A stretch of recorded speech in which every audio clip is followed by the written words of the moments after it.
हिंदुस्तान का हृदय प्रदेश हूँ, हिंदुस्तान का हृदय प्रदेश हूँ, हृदय में हिंदुस्तान रखता हूँ। हिंदुस्तान का हृदय प्रदेश हूँ, हृदय में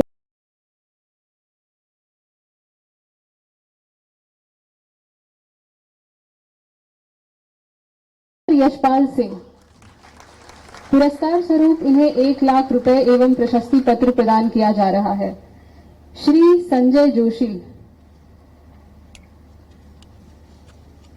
श्री संजय जोशी, प्रबंधक, मध्य प्रदेश विद्युत वितरण कंपनी भोपाल। लोक सेवकों को मेरी अपनी ओर से बधाई। आज हमने कई प्रकार के पुरस्कार अपने अपने क्षेत्र के उत्कृष्टता वाले सारे लोक सेवकों को दिए हैं। 21 अप्रैल 1947 में तत्कालीन उप प्रधानमंत्री और गृह मंत्री श्रीमान सरदार वल्लभ भाई पटेल ने जिस प्रकार से जिस भावना से हमारे लिए देश की आज़ादी के साथ सिविल सेवा के लोक सेवकों को काम करने के लिए एक तरह से आउटलाइन दी थी, जिस पे आगे बढ़ करके देश की आज़ादी के बाद अगर पलट के देखें तो हमारे कई ऐसे उत्कृष्ट अधिकारियों के अपने किए गए कामों से आज भी हमारा ये जो स्टील फ्रेमवर्क बना है, जो लोकतंत्र को मजबूती प्रदान करता, देश को आगे बढ़ाने में मदद करता है। मेरी अपनी ओर से बधाई। आज अलग अलग श्रेणी के बहुत सारे लोगों को हमने पुरस्कार भी दिए हैं और मैंने कहा है कि जिन जिन नवाचारों के बलबूते पर लोगों ने पुरस्कार पाए हैं उसके शासन के सुचारू संचालन करने में क्या मदद हो सकती है, उस पर विचार करके उसको लगातार फॉलो करना चाहिए।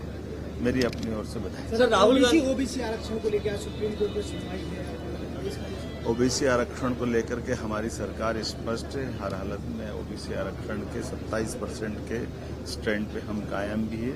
हमने सॉलिसिटर जनरल से भी कहा है और जिस प्रकार से ओबीसी आयोग की रिपोर्ट हमारी पूर्ववर्ती सरकार श्रीमान शिवराज सिंह जी के समय आई थी, हमने उनके परीक्षण करने के साथ साथ जितने भी लोगों ने इसमें रिट याचिका लगाई है उनको भी बुलाकर हम संवाद करेंगे कि हम कुल मिलाकर के हमारा सबका उद्देश्य सर्वहारा वर्ग के लिए है और इस खास करके सभी वर्गों की दृष्टि से यशस्वी प्रधानमंत्री के नेतृत्व में सबका साथ, सबका विकास, सबका विश्वास, सबका प्रयास, इस भावना के आधार पर सबका कैसे हित बन सकता है उस पर हम काम कर रहे हैं। मैं मान के चलूंगा कि बहुत जल्दी अच्छे परिणाम आएंगे। राहुल गांधी विदेश में जाके फिर सवाल उठा रहे हैं, कह रहे हैं महाराष्ट्र में चुनाव हो रहे हैं। मैंने तो कल भी कहा था कि राहुल गांधी का ये रिकॉर्ड रहा है कि वो देश की इज्जत बाहर जाकर बिगाड़ते हैं।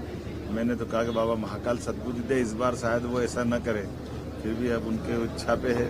एक चरित्र बन जाता व्यक्ति का कि हम अपने देश और देश के देशवासियों की इज्जत दुनिया में उनकी टोपी उछालने का काम न करे, उनकी इज्जत गिराने का काम न करे।